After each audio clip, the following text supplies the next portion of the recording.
To create your own custom EQ mode for your Shokz OpenDots 2 is fairly simple.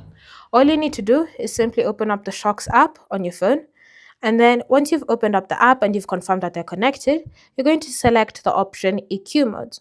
From here, you're going to choose the option Customize. And then from here, you can use the soundboard to customize the EQ mode to your specific preferences. Once you've gone ahead and finished with your customizations, whether it's increasing, reducing, or just moving things along, you just need to give your EQ mode a name. And once you've given it a name, you can now go ahead and select Save Updates. Now you have your own custom EQ mode that has been successfully created. Bear in mind, if you ever go back and re-edit it, you will need to just go ahead and select Save Update so that it can be a newly saved EQ mode.